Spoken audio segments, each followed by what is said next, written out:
The 2013 Kenya National Rally Championship returned to Nairobi for the 7th round, the KCB GURU NANAK Rally.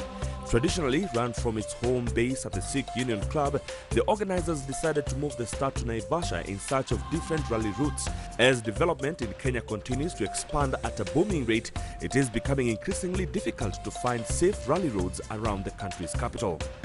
A win for Carl Tundo in Kisumu had helped close the gap to Chaga, but realistically his hopes of retaining his title were over, and with nothing to lose, he will be aiming to win the final 2 rounds. Baldev Chaga arrived at the Guru knowing a finish in the points would seal the 2013 title for him, having finished every rally this season as well as winning round 1 and the Safari Rally. A podium in the last round in Kisumu meant he could drive carefully on this event. However, a win in front of the Sikh community on their home event would be a fantastic way to seal it. Tundo and Duncan still had plenty to fight for and will be looking to spoil the party. After a disappointing entry in Kisumu, the KNRC returned to full strength with 54 cars arriving at the start. The event also drew in several crews in the classic category who are using the event as one last shakedown before the East African Safari Rally in a month's time. Phil Mills, a former world champion navigator, was out to oversee testing on Alistair Kavanagh's Mark II Escort under the banner of his Viking Motorsports company. Richard Tutil was out with Richard Jackson to test one of the 16 Porsches that his firm will be running on the safari, whilst Jeff Bell was back for one last run in his Datsun 260Z. The rally started outside the KCB Naivasha branch in the town centre. The round-robin system meant that this time, Quintin Mitchell would lead the crews away. The rally promised to be very dusty and for once, being fast on the road could actually be an advantage. Moving away from the typical routes around Kajiado, the rally will be run from the shores of Lake Naivasha. The first stage took the crews through Longonot Ranch around the base of the volcanic mountain.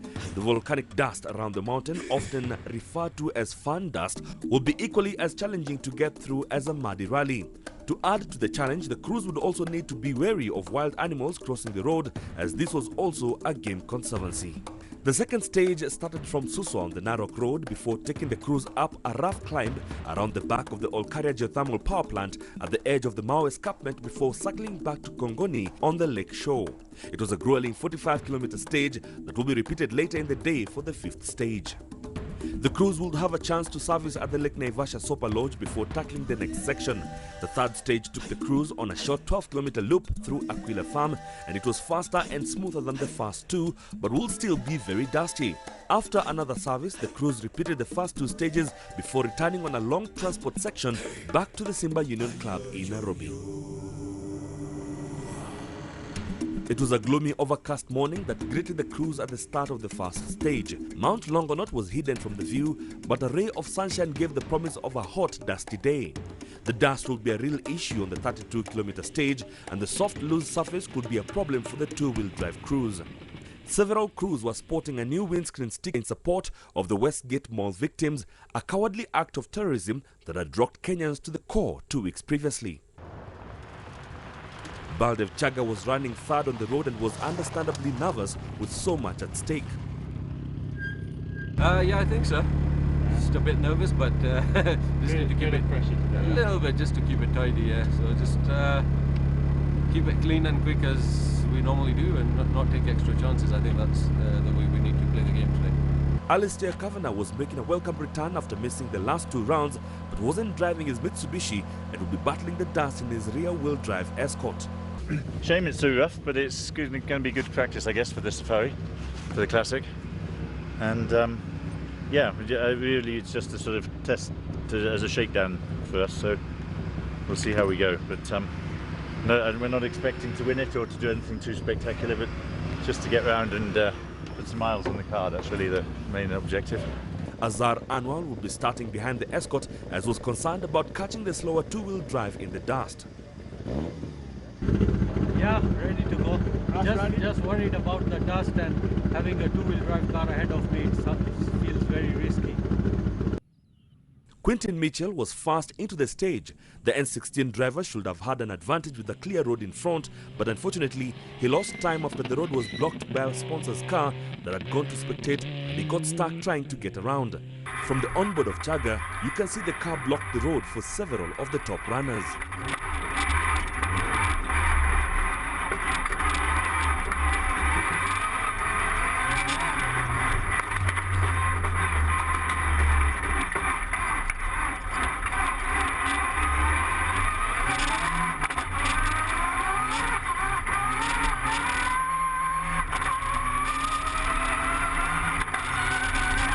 Tundo started fourth on the road and set a blistering pace to win the stage by 1 minute 22 seconds.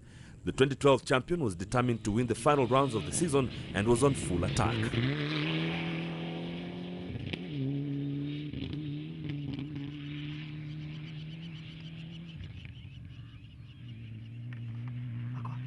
Baldev Chaga was second fastest. The Evo 10 powered through the fun dust on this tricky stage. From the onboard, you can see how difficult the route was, even for the four-wheel drives.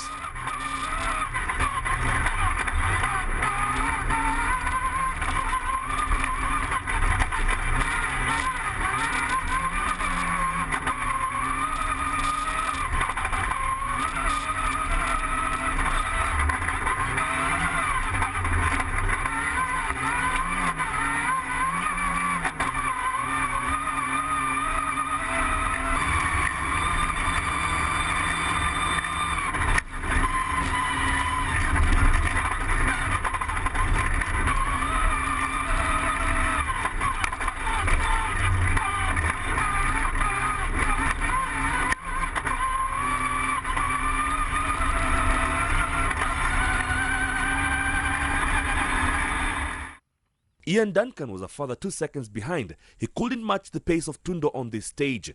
The two drivers were separated by only 20 points in the battle for the runner-up spot in the championship, and he needed to beat Tundo to get back ahead.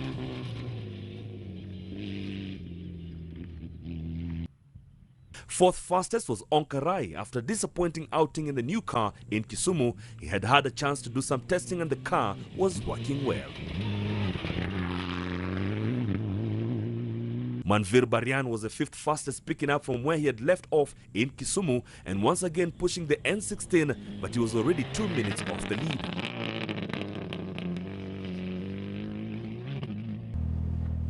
Jussi Chathe arrived off the back of his best ever result in Kisumu. He started cautiously and was sixth at the end of the 32-kilometer stage.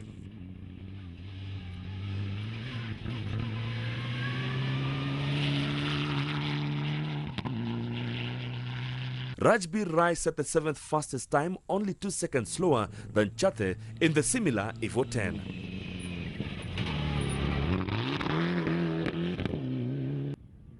Peter Horsey started second on the road but struggled in the pickup after catching up to Mitchell, who would be stuck in his dust, and he too would drop over 2.5 minutes. Fahd Bari rounded out the top 10 in the fast stage in his Evo 9, 3 minutes slower than the time set by Tundo on this 32-kilometer stage.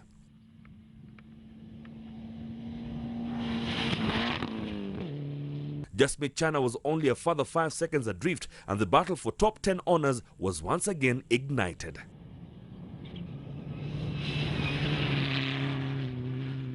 Frank Tundo was only 3 seconds further back. The hanging dust was hampering his chances of going quicker.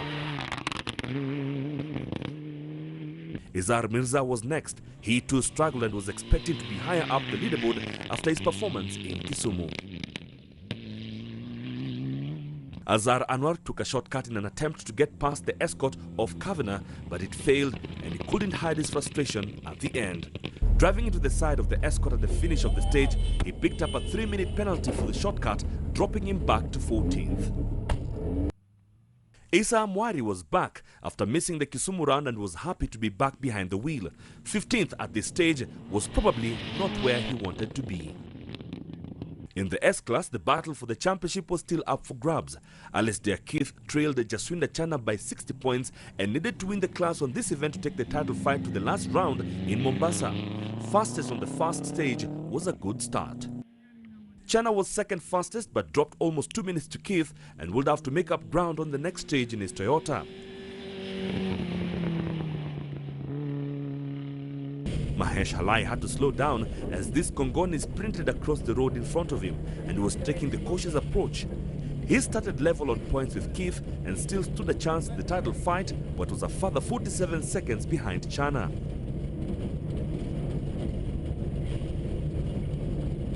The classic category was full of crews testing for the upcoming East African Safari, and Geoff Bell was back in his 260Z. He set the fastest time as he battled through the thick fun dust and was 19th overall. Kavanagh enjoyed the fast stage in the Escort, getting a feel for the car. It was tough going. The cars lacked power steering, and being a rear-wheel drive, the handling was very different to the Evo 9 he usually competes in. He was 24 seconds slower than Bell on the opener.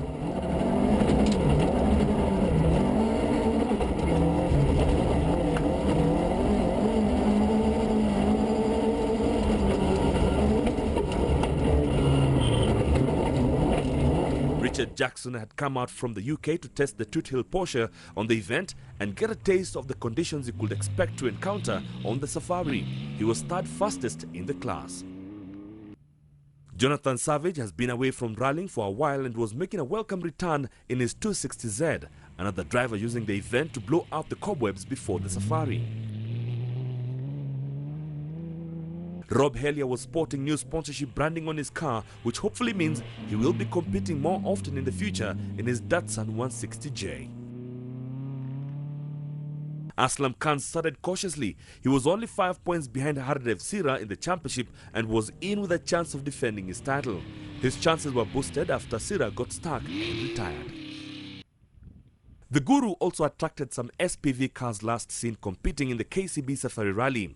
Adin Haq rolled out his bowler for the event and was lying 25th overall, the higher clearance helping him to get around the cars that were stuck in front of him.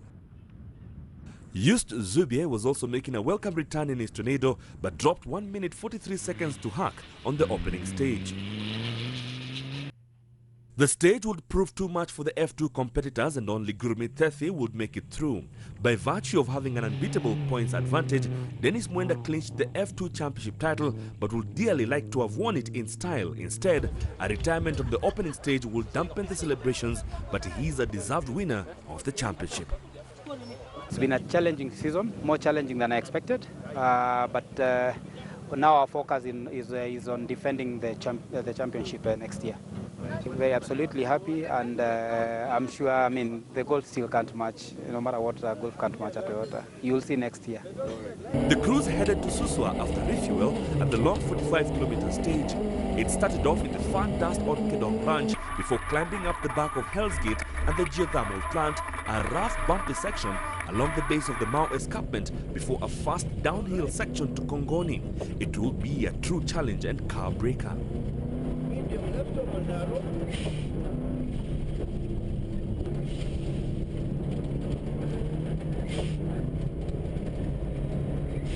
Ian Duncan went fastest. His average speed over the stage was 95 kilometers per hour. He was 14 seconds faster than Chaga to overhaul the Evo 10 and moved into the lead with a 12-second advantage. Chaga was second fastest. He remained in second overall but behind a different leader. After a blistering fast stage, Tundo punctured on the second, then got caught behind Jose, who was limping. He lost over 5 minutes, dropping him down the leaderboard to 7th and effectively ending his championship chances. He was 4.5 minutes off the lead. That's why I'm studying it first. Jassi Chathe found some pace and set the third fastest time, moving him up the leaderboard to third, only 40 seconds off the lead, on this rally that put him in contention for the win if the leaders had a problem. Azhar Anwar got over his frustration. Kavanagh had opted to drop back starting behind the top cars, and Anwar had a clear road in front. He was fourth fastest, moving back up to 9th place. Quintin Mitchell lost the clutch on his N16 but managed the 5th fastest time, moving into 6th ahead of Tundo.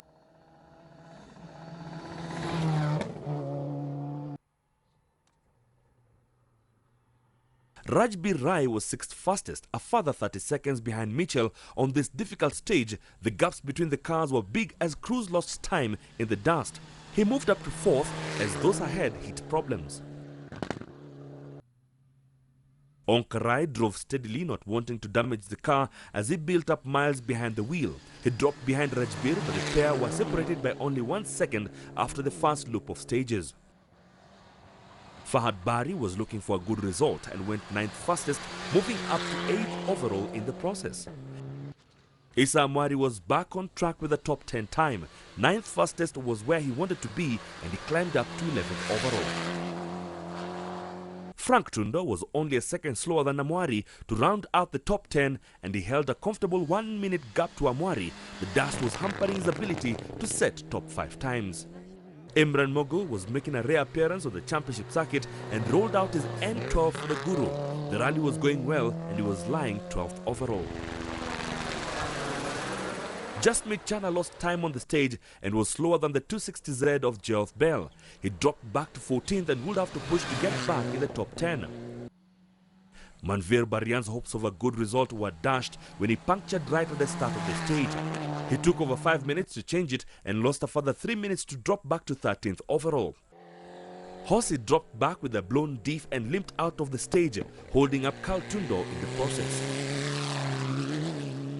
Alistair Keith drove steadily to set the 13th fastest time and increased the gap to his rivals by a further minute to hold a 3.5 minute advantage. Jaswinder Chana attacked hoping to pull back time on Keith, but 10 kilometers into the stage, he caught up with Mahesh Halai. In the thick dust, it was impossible to get past and he remained behind for the next 35 kilometers, losing time to Keith in the process. It was a frustrating stage for the brothers.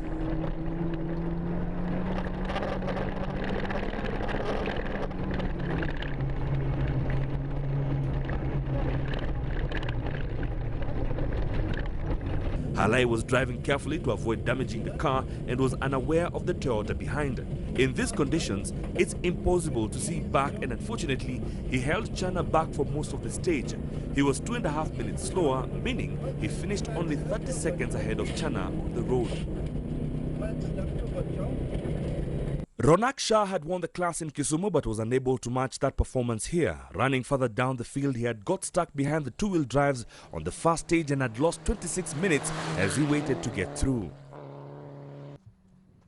Geoff Bell was fastest again in the classic class, opening up a comfortable lead. He was also 14th fastest on this stage, a remarkable time against the four-wheel drive turbocharged cars behind.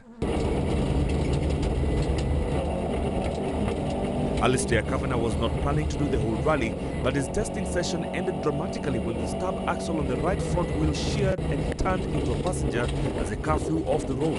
Fortunately, the bank was soft and absorbed the impact, so the damage to the car was not too bad. However, his test was over. Richard Jackson was second fastest, enjoying the chance to sample some of the route he may be driving over during the safari. Aslam Khan was third fastest and making sure he got to the end to pick up valuable points. Rob Hellier was pushing hard in the 160J, but the less powerful car struggled in the thick dust on the uphill sections. Hust Zubie got the better of Hack on this stage, but only by 9 seconds and still trailed the bowler by 51 seconds. Adin Haq drove cleanly to get the bowler through the stage. He was still ahead of Zubie in the Battle of the Raid Rally Specials. Phyllis Wamboi battled way through the stage to get to the end. The only ladies crew still running, she was adding another finish to the feather in her cup.